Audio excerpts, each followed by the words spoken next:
by the grace of God, when I got married, my wife was the first person, do you understand, I ever saw. But I can't brag about it because there were many times God saved me. There was this lady I really liked when I was in secondary school. See, let me tell you something. Let me let you know how beautiful this lady was. Excuse me, Yes. Oh, you think because I did pray, I don't know who fine. There was this lady, she was in church. I liked her in church. There was another lady I liked in school. Okay, yes, home and away. Hey, wait. So, I'm not telling you again. Oh, yeah. And there's no day I don't laugh. I laugh in the morning, laugh in the afternoon, laugh in the night. I laugh about your tie, about your coat, about your haircut. Because he that seated in heaven shall. And where am I seated? And so what should I do? If you are not laughing, where are you? Somewhere. Hi friend, welcome to Prophetic Jokes TV channel, where joy and God's wisdom come alive. You will hear uplifting words, quick laughs, and simple truths that brighten your day. Together we will laugh, learn, and stay encouraged. Hit subscribe and let's share God's joy, one smile at a time. Let me tell you something. My mom celebrated her 60th birthday. All right? And amongst many things, she appreciated my father. She said, oh my God, I'm telling you how to be a husband now. Listen, it's not just I drop money for Gary. Here now. She said, many times I would have died if not for this man. And she was telling us a time where my mom is not really into photography, into glam like that. But there was a time she called the photographer. She said, let's do family photographs. We didn't know why. We didn't know that she thought about it. That she may die. And she doesn't have any nice picture for the obituary. That is why she called the photographer. I'm telling you what my mom told us. It was years after she told us. And all we, her children, can bear witness to the fact that indeed she could have died many times. I can think of at least 4 instances. 4. One of them, the very thing that killed her mom. But you see that, my dad? Crazy. You have to understand, before I read about warfare, I saw it. You see, there are some things, you can't talk me out of it because I saw it with my eyes. My mom bedridden on the bed. First and foremost, it started gradually. It started spreading until she couldn't move on the bed, groaning. And the man got angry one day, called all of us. We entered the room. He pointed at my mom, crying on the bed. He said, this woman must be healed today. I'd never seen him like that before. He said it with anger. Some of you waste your anger on foolish things. You wait in restaurants and you are angry at the wrong people. The devil is playing games with your family. You have not been angry since. Is the person that didn't greet you yesterday. Don't waste your anger. Don't waste your anger. Are you listening to me? Save it. You will need it one day. He said, this woman must be healed today. I'm telling you the truth. I'm not talking about something another person said from that night till today. I am talking about something that happened, if I'm not mistaken. I was in the first year in the university, 2006. Till now, there has been no symptom of that sickness till date. Because he said it must end that night, and it did. That's how to be a husband. That's how to be a priest of a house. I learned it. I hated it growing up. Just imagine me at the age of 12, my dad waking us up and saying, we will pray all day today. We did 12 hours. I was in JS2. I hated him. I went to watch Home Alone for ideas. I wanted to run away. You don't understand? Have you prayed to the extent that when they ring the bell, everybody wants to run and go and open the gate? Say, I'll get it. Because any break you can get,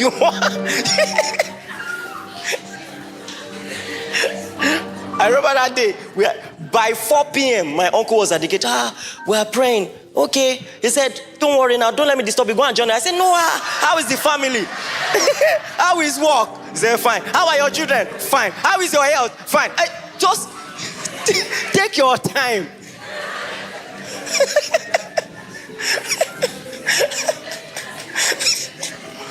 The 12 hours first day, 10 hours second day, 8 hours. You see, you have to understand. See, they soaked me in glory. I couldn't run away from God. That even when I was in the world, my friends didn't let me sing. There was a cloud on me. Only I couldn't see it. That they will be saying some bad stuff in a corner. When I join them, they say, go, go, go, let's not spoil you. What do you mean? I want to spoil. I couldn't understand it. I go, what do you mean? Do you know what I'm telling you always annoyed me? That what do you mean? I felt, why? I want to join you. They say, no, go, go, go, go. Don't you understand? When John the Baptist was born, the angel said, hey, he shall be filled with the Spirit from his mother's womb. He said, listen, he will not be given to strong he will not be given to strong wine. That was not advice, that was prophecy. He will not be given. Do you know that the spirit of prophecy can keep your child from vices? When you just leave them, all they are watching is Telemundo, all those rubbish. See, soak them. Settle the future ahead of time. Settle the future. You see, when people talk, by the grace of God, when I got married, my wife was the first person, do you understand, that I ever saw. But I can't brag about it because there were many times God saved me. The way the supernatural saved me from those things, I can't explain it. Can't explain it. There was this lady I really liked when I was in secondary school. See, let me tell you something. Let me let you know how beautiful this lady was. Excuse me, Yes. Oh, you think because I did pray, I don't know who fine.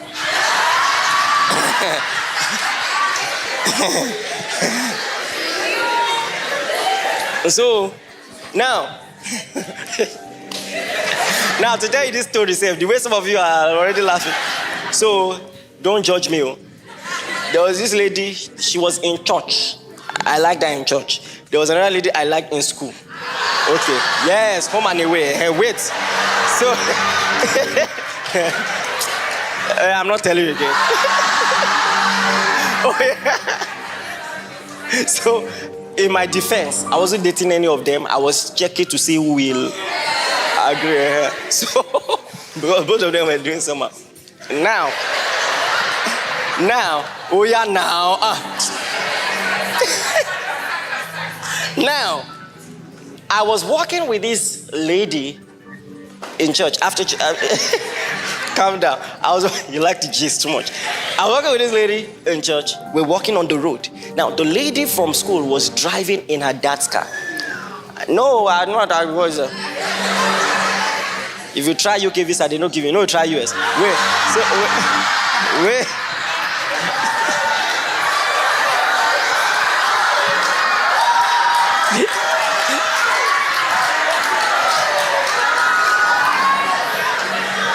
I'm married. It's those days.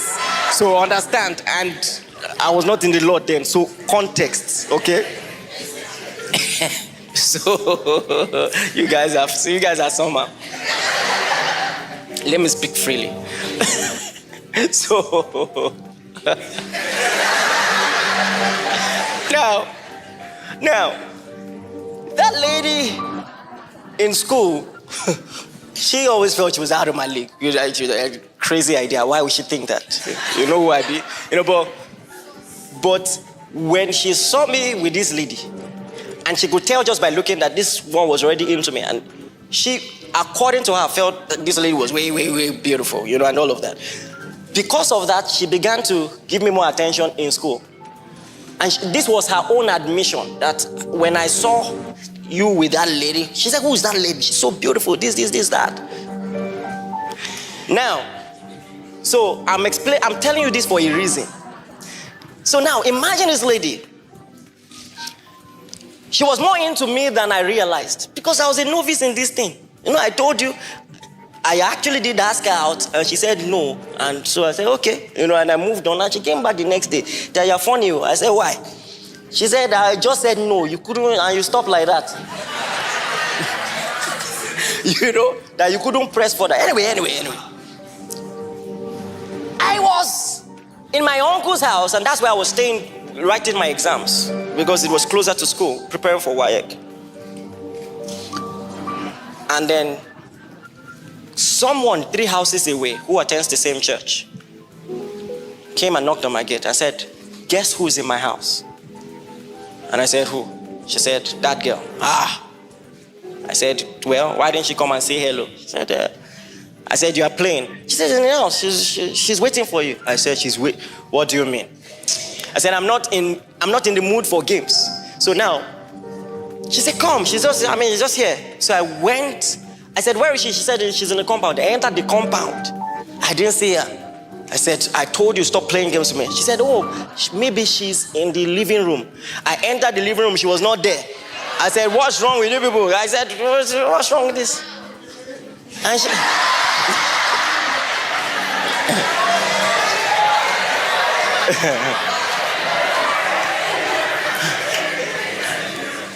she said she's not here. Maybe she's in the room. I got angry. I said, you're playing games with me. And I hissed and walked away. And I never gave it any thought.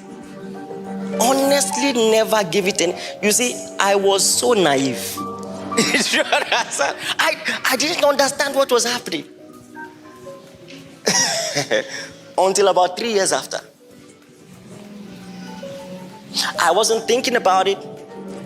I was on my knees praying. At this time, I had begun to hear from God. I was filled with the Spirit.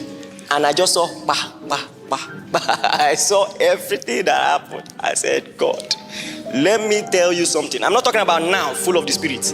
Then, if I had entered that room, only God knows. Do you understand what I'm saying? There are some temptations.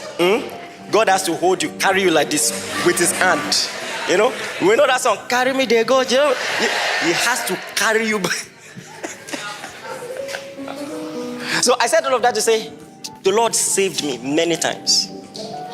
And so when it comes to things like this and many other instances, understand, spiritual warfare is a thing. Are you getting what I'm saying? Sickness, disease, and even in your passage in life, if you're not careful, my God, there's some things I can't tell you.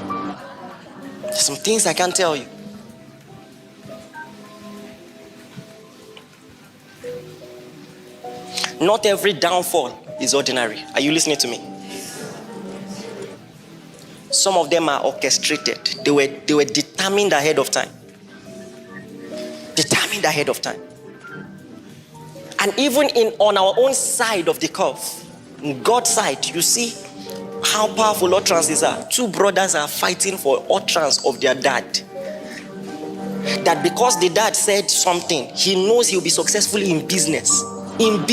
That when Esau came and saw that the dad had already pronounced on Jacob, he cried. He knew it was a big deal. Are you listening to this?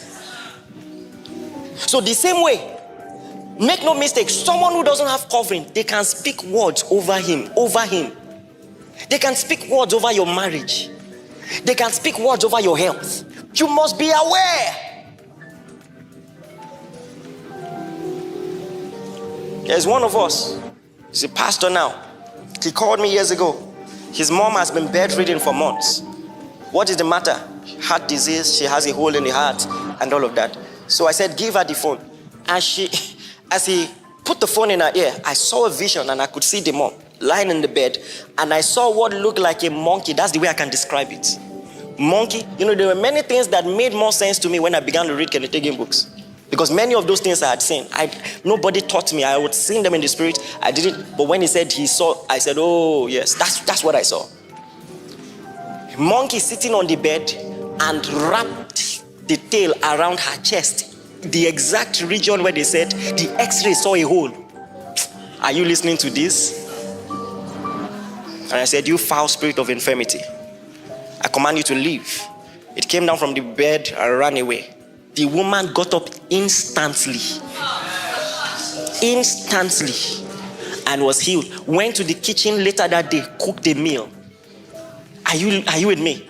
Went out for a stroll later that day. For months, this woman, when you check, when you use a machine, you will see a sickness. She was not sick. Are you listening to me?